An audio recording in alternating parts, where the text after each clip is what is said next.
The Great Hall of the Galactic Council stretched for miles in every direction. Crystal pillars rose toward a ceiling that showed the living stars themselves.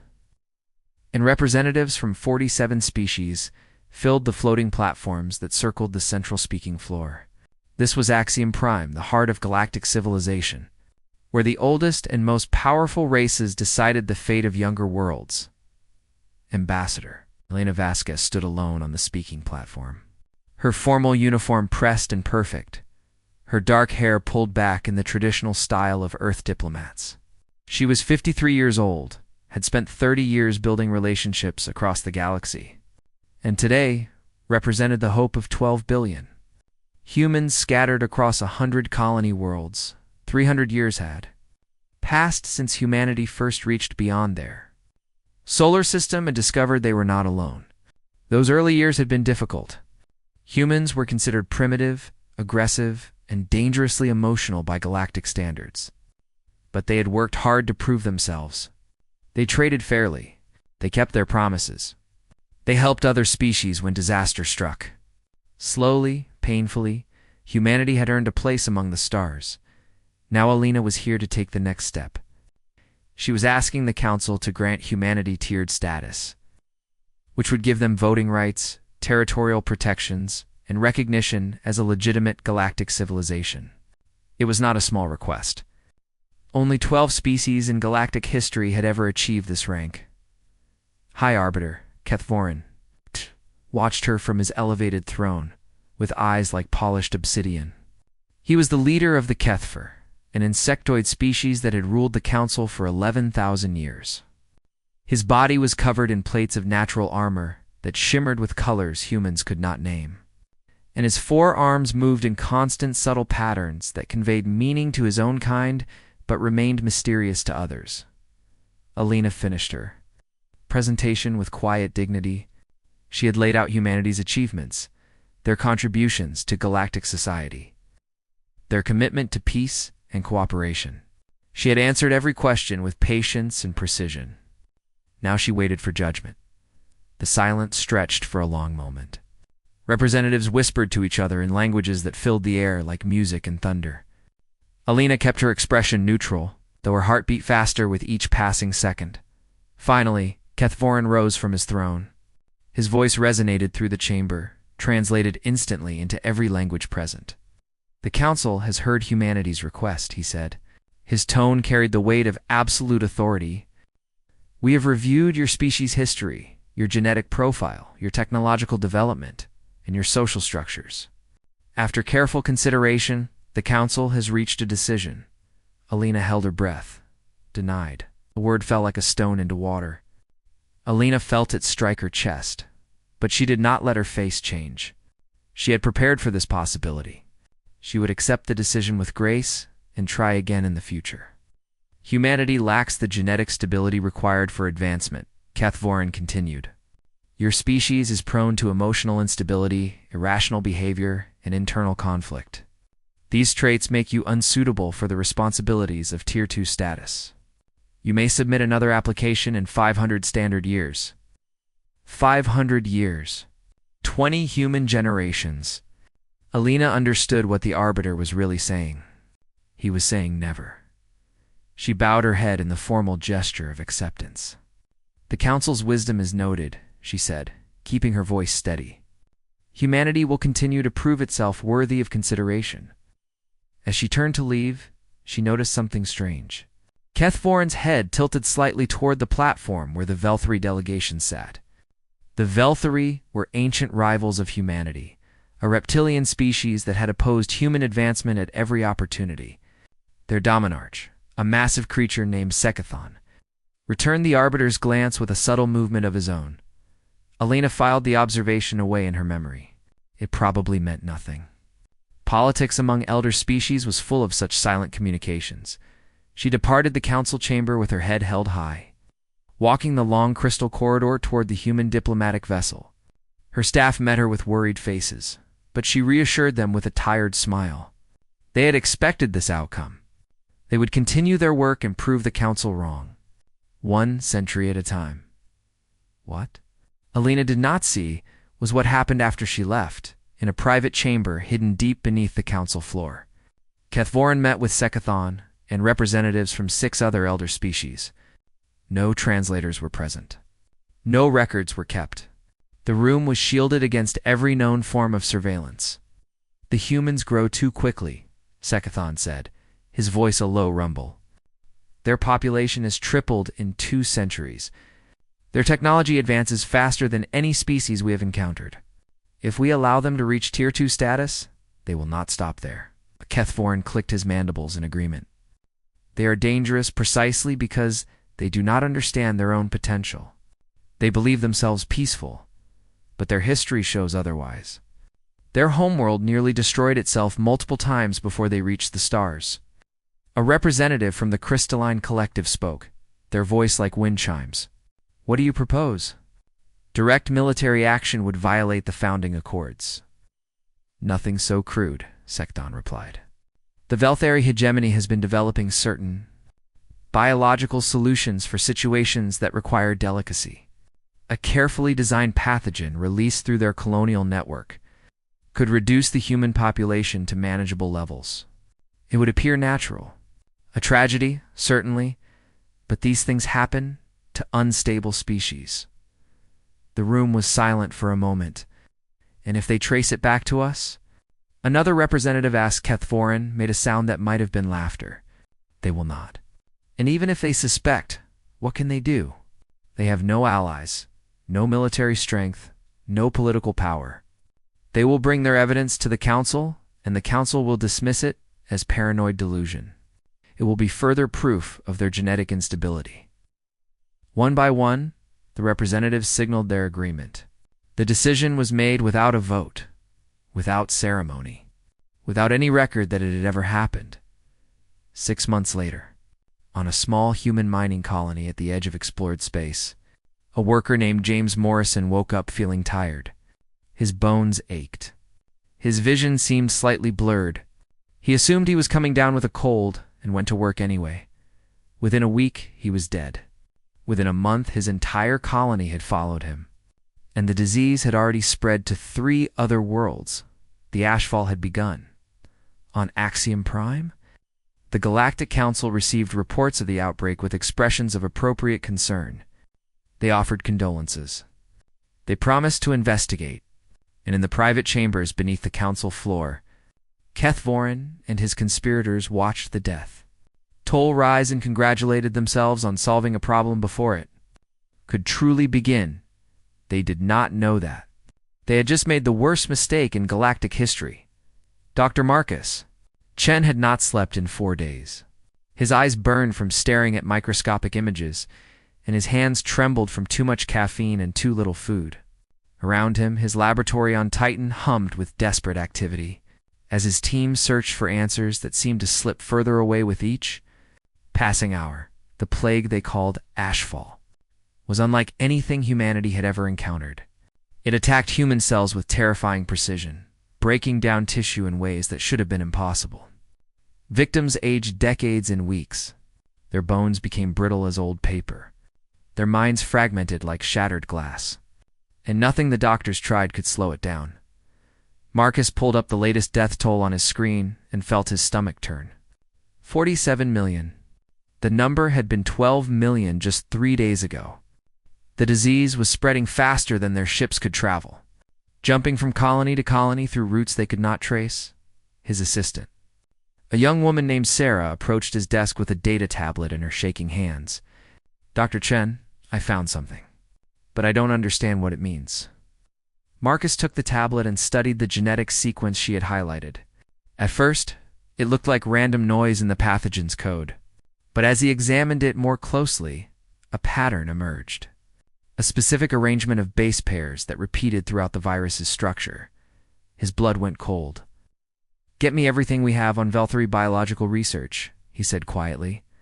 "Everything. Classified or not." 3 hours later, Marcus sat alone in his office with the door locked and the lights dimmed. The evidence on his screen was undeniable. The pattern in the ashfall virus was not natural. It was a molecular signature, a maker's mark that the Velthari hegemony used to identify their biological weapons. They had been signing their work for thousands of years, confident that no other species would ever recognize the code. But humanity had learned to read it. And now Marcus understood the truth. They were not dying from a natural plague. They were being murdered. He composed an encrypted message to Earth's government, attached all his evidence, and sent it through every secure channel he could access. Then he sat back and waited for the response that would surely bring justice. The response came 2 weeks later, but it was not what Marcus expected. The Galactic Council had reviewed humanity's accusations and found them baseless. High Arbiter Kethvorin had personally examined the evidence and declared it to be a product of human paranoia and genetic instability. The Velthri Dominarch had expressed his deep sympathy for humanity's tragedy and offered medical assistance that humans were free to accept or refuse. No investigation would be conducted. No charges would be filed. The case was closed. Marcus threw his data tablet across the room and watched it shatter against the wall. For the first time in his life, he understood that the galaxy was not merely indifferent to humanity. It was actively hostile, and there was nothing they could do about it. The months that followed were the darkest in human history. The ashfall spread to every major colony, then to Earth itself. Hospitals overflowed with the dying. Cremation fires burned day and night. Families watched their loved ones dissolve before their eyes, their final days filled with confusion and pain. 2 billion humans died in the first year. Another billion followed in the second. By the third year, humanity's once thriving civilization had collapsed into scattered survivor camps and refugee fleets. The beautiful cities they had built across 100 worlds stood empty, their streets silent except for the wind. The galaxy watched with polite expressions of concern. Some species sent token aid that arrived too late to matter.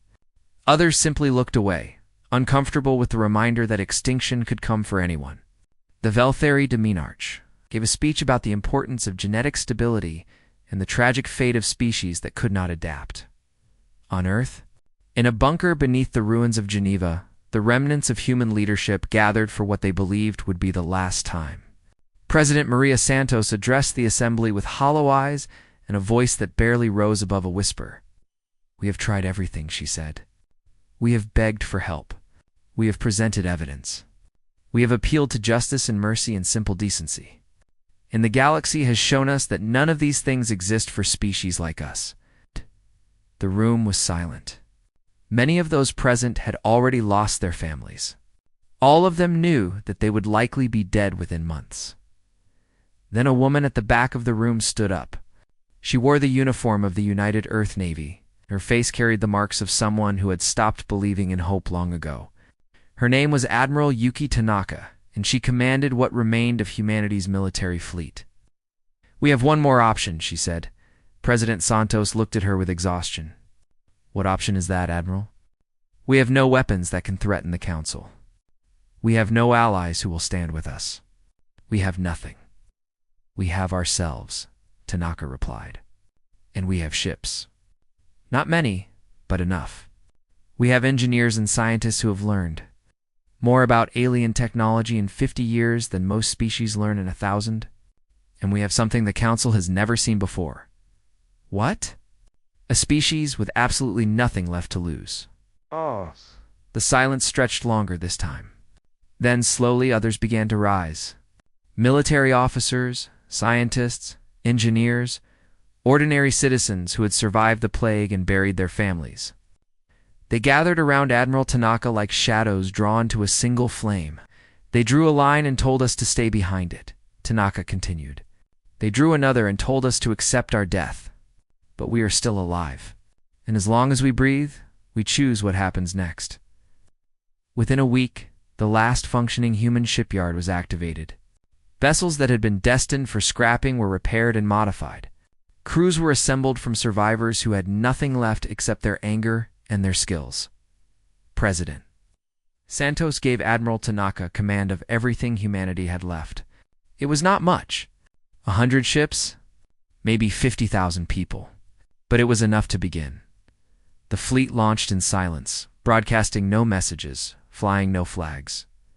They slipped into the darkness between stars and disappeared, On Axiom Prime, Council sensors noted the departure, but attached no importance to it. Dying species often fled into the void rather than face their end.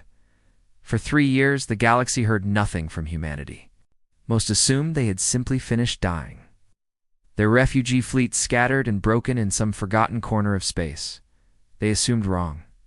In the darkness, humanity was not dying. Humanity was changing. Humanity was learning.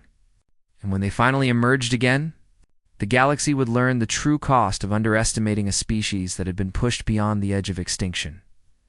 Commander Deathworld of the Velthari hegemony was not easily frightened. He had served in 3 major wars, commanded ships in battles that destroyed entire moons, and watched species bow before the might of his people. Fear was for lesser beings, but tonight, alone in his quarters aboard the research station Kethos 7, he felt something he had not experienced since childhood. A cold sensation in his chest, a tightness in his throat. The ancient instinct that warned prey animals when predators were near. The station had gone silent 30 minutes ago. Communication arrays had stopped responding. Life support systems showed normal readings, but the corridors outside his door were empty. His crew of 200 had simply vanished. Deathworld drew his sidearm and opened the door. The hallway stretched before him, dimly lit by emergency lights that should not have been active. Every few meters, personal items lay scattered on the floor. Tablets, jewelry, a half-eaten meal, still warm in its container. But no bodies, no blood, no signs of struggle. His crew had disappeared mid-step, mid-sentence, mid-dash breath. He made his way to the command center, his weapon raised, his eyes scanning every shadow. The doors slid open to reveal the station's bridge, still and silent. Every screen displayed the same image, a symbol he did not recognize. 2 parallel lines crossed by a third, then a voice spoke from the speakers. It was calm, almost gentle, and it spoke perfect Velthari. You helped design the Ashfall pathogen, Commander? Your research team developed the cellular targeting mechanism that made it so effective against humans. 17 million people died because of your work. Deathworld spun around, searching for the source of the voice. Who are you? Show yourself. We are what you created. We are the consequence of your actions. We are the species you tried to erase, and we have been watching you for a very long time. The lights went out completely. When they returned a moment later, Deathworld was alone on the station. His crew was gone forever, and carved into the metal floor of the command center. In letters 3 feet tall was a single word in human script. Remember, the incident at Kethos 7 was the first, but it was not the last. Over the following months, targets connected to the Ashfall conspiracy began to disappear with disturbing regularity. Velthari convoy carrying biological weapons components vanished in neutral space. 32 ships gone without a trace. Search teams found nothing but empty void, a council. Intelligence station was found drifting near the border of explored space. Every crew member was alive but catatonic, their memories of the past several hours completely erased. Medical scans revealed no injury, no drugs, no explanation. A senior counsel, its advisor known to have approved the Ashfall project, retired to his homeworld with heavy security. 3 weeks later, he walked into his parliament building and confessed to crimes against humanity that he had sworn he would never admit. He could not explain why he had done it. He only knew that he had to. Panic spread through the council chambers like fire through dry grass. Species that had dismissed humans as weak and dying now whispered their name with fear. Emergency sessions were called. Military fleets were deployed to protect key installations. Ancient defense networks that had slept for centuries were activated. None of it mattered. The dominarch of the Velthari hegemony, Sekathon himself, retreated to his fortress world of Velcora. He was surrounded by the greatest armada his species had ever assembled. Thousands of ships patrolled the system. Millions of soldiers stood ready on the planet's surface. Every approach was monitored by sensors that could detect a single atom out of place. 3 weeks after his arrival, Sekathon was found dead in his private chambers. His guards had been standing outside the door all night. The security recordings showed nothing There were no wounds on his body, no signs of poison or violence. His heart had simply stopped, but on his desk lay a handwritten note in perfect Velthary calligraphy. Written with ink that chemical analysis identified as coming from a plant found only on Earth, the note read, "You taught us that survival requires the extinction of threats. We learned." High Arbiter Kefforin read the report on Sekathon's death with growing horror. He had believed humans to be finished. He had watched their civilization collapse, their population decline, their refugee fleet disappear into the void. By every measure, they should have been extinct instead. They'd become something else entirely. Intelligence reports painted a picture that seemed impossible. During their 3 years of silence, the human survivors had not fled or surrendered. They had unified in ways that no species had ever achieved before. They had combined their knowledge, shared their resources, and focused every ounce of their collective intelligence on a single purpose: survival. They had studied council species with obsessive intensity, learning their languages, their customs, their weaknesses. They had developed technologies that seemed to break the laws of physics. They had infiltrated networks that were supposed to be impenetrable. They had become ghosts. The council called them the Remnant. Kefforin called them the judgment he had brought upon himself. He activated his personal communication system and sent orders to every military commander in council space. Full mobilization.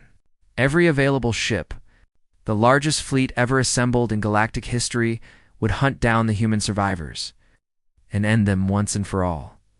But even as he gave the orders, he felt the cold certainty that it was already too late. The humans had been watching, waiting, planning for this moment.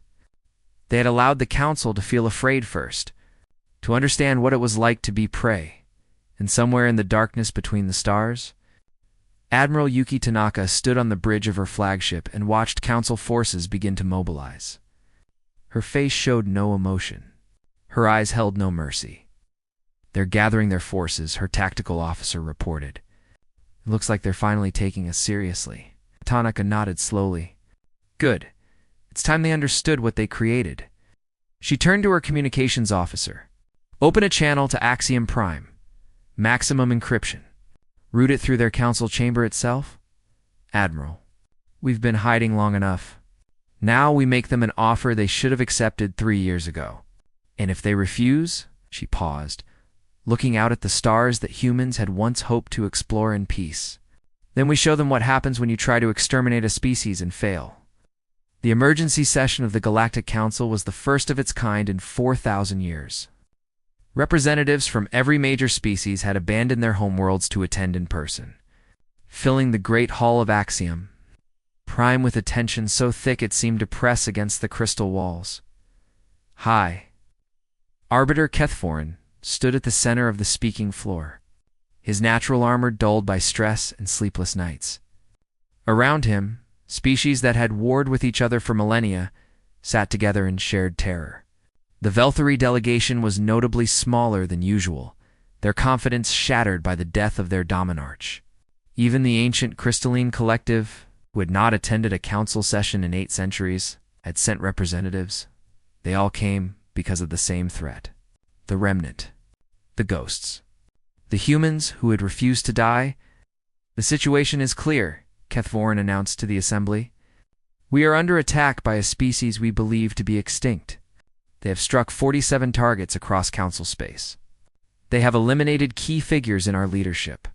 They have demonstrated capabilities that we did not believe possible for such a young race." He paused, letting the words sink in.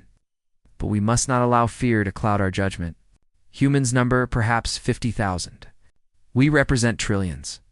Our combined military power is beyond anything they could hope to match. If we act together, decisively and immediately, we can end this threat before it grows worse." Murmurs of agreement rippled through the chamber. Ancient rivalries were set aside. Votes were cast with unusual speed. Within hours, the council had authorized the largest military operation in galactic history. 12,000 capital ships from 30 different species would hunt down and destroy the human survivors. The vote was nearly unanimous. Only a handful of younger species abstained, their representatives looking uncomfortable but saying nothing. Kethvorin allowed himself a moment of satisfaction. The humans had frightened the galaxy, but they had also united it. Perhaps this crisis would strengthen the Council in the long run. Then every light in the chamber went dark. For a moment, it was only silence and blackness. Representatives cried out in confusion and alarm. Security forces activated their weapons. Emergency protocols failed to respond. Then the holographic displays around the chamber flickered to life. All of them showing the same image, a human woman in a simple military uniform. Her hair was gray, her face lined with years of hardship, but her eyes were steady and clear. Admiral Yuki Tanaka looked out at the assembled might of the Galactic Council as if they were children playing at war. "Members of the Council," she began. Her voice transmitted perfectly through every speaker in the chamber. 3 years ago, you tried to kill my species. You designed a plague specifically to target human DNA. You released it through our colonial network and watched as billions of my people died in agony. The chamber was absolutely silent. Kethvorin's mandibles clicked nervously. When we brought evidence of your crime before this assembly, you dismissed us as paranoid. You called us genetically unstable. You told us to accept our extinction quietly, so that the galaxy could move on without us. Tanaka paused, and something that might have been a smile crossed her face. We did not accept. She leaned forward slightly, and despite the light years of distance between them, every representative in the chamber felt as if she were looking directly at them. For the past 3 years, we have learned everything about you. Your supply lines, your defensive systems, your political structures, your secrets. And every species has secrets, don't they? We know which council members approved the Ashfall project. We know which ones looked away because it was convenient. We know where your leaders hide and where your children sleep. Kethvorin found his voice. You threaten the Galactic Council? You are nothing. A dying species making noise before the end. Tanaka continued as if he had not spoken. We are not here to threaten. We are here to offer you a choice. You have 1 solar cycle to meet our terms. A list appeared on every display in the chamber. First, full disclosure of every individual involved in the Ashfall project, delivered to neutral space for trial. Second, reparations sufficient to rebuild human colonies and support our surviving population. Third, permanent Tier 1 status for humanity with full veto rights on all council decisions. Fourth, a public acknowledgement broadcast to every world in council space of what you attempted to do. Kethvorin's laughter echoed through the chamber. Impossible. These demands are absurd. You have no power to enforce them. Then refuse them, Tanaka replied calmly, and discover what we are capable of when we stop hiding. The High Arbiter rose to his full height, his armor plates flaring with anger. You have made a terrible mistake, human. You have shown yourself. Your position will be traced, and the full might of the Galactic Council will descend upon you like a storm. There will be no second warning. There will be no mercy. You will be erased from history, and your species will be remembered only as a cautionary tale. Admiral Tanaka listened to his words with the patience of someone who had already anticipated them. When he finished, she nodded slowly. I expected nothing less, she said. You have been the rulers of this galaxy for so long that you have forgotten what it means to truly fear. You have forgotten that power is not just about numbers and weapons. It is about will. It is about determination. It is about what you are willing to sacrifice. She straightened in her chair, and her voice hardened. We have sacrificed everything already. We have buried our families. We have watched our worlds die. We have lived in the darkness while you celebrated our extinction. There is nothing left that you can take from us, and that makes us more dangerous than any force you have ever faced. The transmission began to fade. 1 solar cycle, High Arbiter. Use it wisely, because what comes next will not be negotiation. It will be consequence. The displays went dark. The lights returned to normal. The council chamber erupted in chaos. Kethvorin shouted orders at his military commanders. Fleets were dispatched to trace the transmission source. Defense networks were activated across council space. Species that had never cooperated began coordinating their forces with frantic speed. The Council chose war, and in the void between stars, aboard a flagship that had once been a cargo vessel, before desperation transformed it into a weapon. Admiral Yuki Tanaka watched the Council's response with something like sadness. "They could have chosen differently," she said quietly. Her first officer, a scarred man named Victor, stood beside her. "Did you really expect them to?"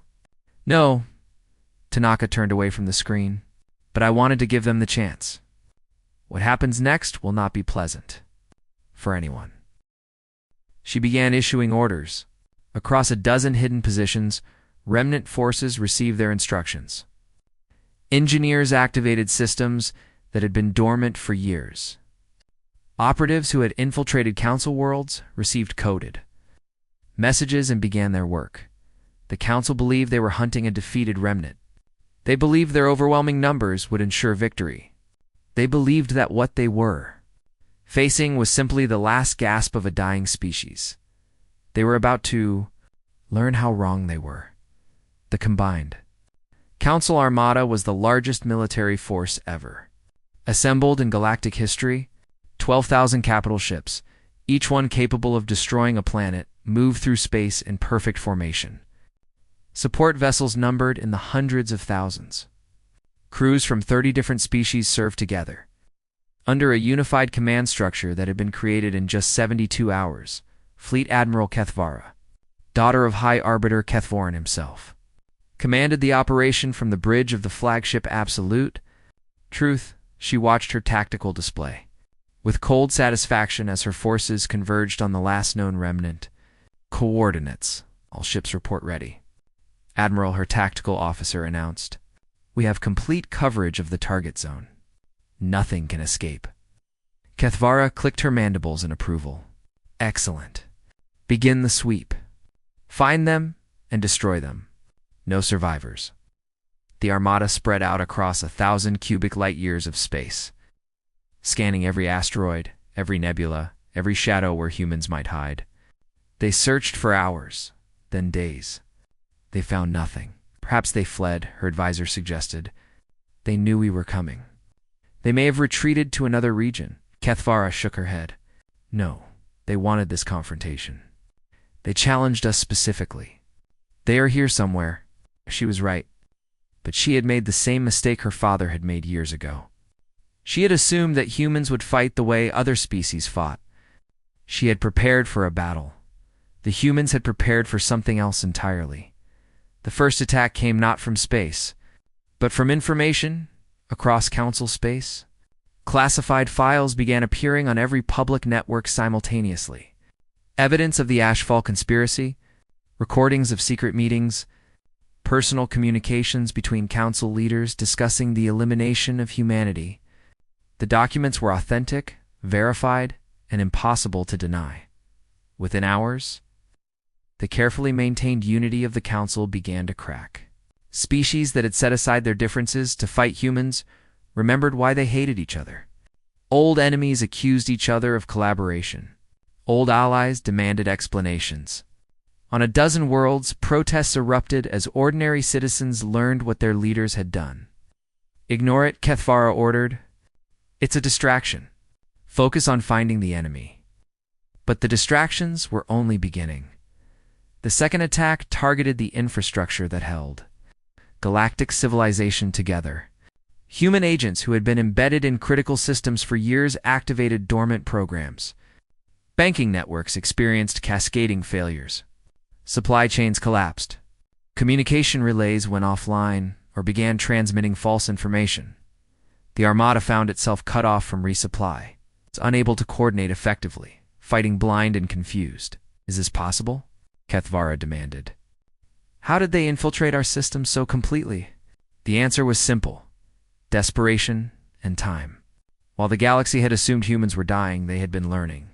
They had studied every species with the intensity of someone whose survival depended on it. They had found the weaknesses that no one else bothered to look for because no one else needed to. The third attack was psychological. On Kethvorin's homeworld, every screen in every city displayed the same message: "Your arbiter knew." He approved. he celebrated. Evidence followed. Recordings of the High Arbiter discussing human extinction with amusement. Documents showing his personal authorization of the Ashfall project. Civil unrest erupted within hours. 3 council species experienced government collapses as similar revelations targeted their leaders. The Armada lost contact with entire regions of space as communication networks failed completely. And then, finally, the remnant fleet revealed itself. They emerged from places the Council had believed impossible to hide in. Dead zones where sensors could not penetrate. Nebulae filled with radiation that should have killed any crew. The upper atmospheres of gas giants where no ship was supposed to survive. Kethvara counted the enemy vessels and allowed herself a moment of relief. Perhaps 200 ships, most of them converted cargo vessels and mining platforms. They were outnumbered 60-1. All ships, attack formation, she ordered. Destroy them. The Council Armada moved forward with overwhelming confidence. Then the humans began to fight. They did not fight like any species the galaxy had countered before. They did not seek to hold territory or protect supply lines. They did not care about honor or tradition or the rules of warfare that elder species had followed for millennia. They fought like a species with nothing left to lose. Human. Ships used tactics that no sane commander would consider. They accelerated directly into enemy formations, weapons firing continuously, making themselves impossible to ignore, while other vessels attacked from unexpected angles. They targeted flagships with suicidal precision, eliminating command structures before the Council forces could adapt. Electronic warfare turned Allied vessels against each other. Navigation systems displayed false coordinates. Weapons locked onto friendly targets. In the chaos, Council ships began firing on each other. When damaged Council vessels tried to retreat, they found their jump coordinates corrupted. Their navigation computers sang lullabies in human languages. While their crews drifted helplessly in the void, the Battle of Empty Space lasted 11 hours. When it ended, the Council Armada existed only as debris and surrender signals. 60% of the combined fleet was destroyed or disabled. The remainder was scattered across a dozen star systems. Disorganized to continue fighting, Kethvara was captured alive when human marines boarded her flagship. They did not harm her. They simply bound her hands and brought her to the command center, where Admiral Yuki Tanaka was waiting. The High Arbiter's daughter looked at the human admiral with a mixture of hatred and confusion. "How?" she demanded. "You were outnumbered, outgunned. How is this possible?" Tanaka considered the question for a moment before answering. "Your father drew a line and called it civilization. He told humanity to accept our place behind it. When we reached for something more, he tried to erase us." She stepped closer, and Kethvara saw something in her eyes that was not hatred. It was worse. It was the absolute certainty of someone who had already won. "We didn't cross your line. We erased it. And now we're drawing new ones." 6 months later, the Galactic Council was formally dissolved. In its place rose the Stellar Compact, a new governing body where humanity held permanent veto authority over all decisions. Not because they had conquered the galaxy, but because they had proven what happened when the galaxy underestimated the species that clawed its way out of extinction. High Arbiter, Kethvoran, stood trial for crimes against sentient life. He was not executed. The humans had argued against execution, saying that death was too easy. Instead, he was sentenced to spend the rest of his life teaching young humans about galactic history, watching them grow and thrive and build the future he had tried to prevent. The Axiom Archive was established on the ruins of the old council chamber. It preserved the complete history of the Ashfall project, every detail of humanity's near extinction and ultimate survival. Visitors from every species came to study its exhibits. Above the main entrance, carved in 100 languages, was an inscription that Admiral Tanaka had written herself. "They thought us weak because we hoped for peace. They learned we were strong because we refused to die. Let this be remembered. The line between civilization and savagery is not where the powerful draw it. It is where the survivors demand it be." Lena Vasquez, the ambassador who had once stood before the council and accepted their rejection with grace. lived long enough to see the new era begin. She was 107 years old when she attended the first session of the Stellar Compact, watching human representatives take their seats among the stars as equals. A young reporter asked her what she felt in that moment. "I feel sad," she admitted. "We came to the galaxy hoping for friendship. We found something else. We did what we had to do to survive, but the cost was terrible. For everyone." She paused, looking at the new chamber with tired eyes. "But I also feel hope, because now we have a chance to build something better. Something that isn't based on fear and power, but on understanding and respect. That's what we wanted from the beginning. Maybe now, finally, we can achieve it." The galaxy had learned a lesson it would never forget. Humanity had been pushed to the edge of extinction and had returned stronger than anyone believed possible. They had erased the line that separated them from the powerful and drawn a new one in its place. And this time, it was humanity who decided where that line would be.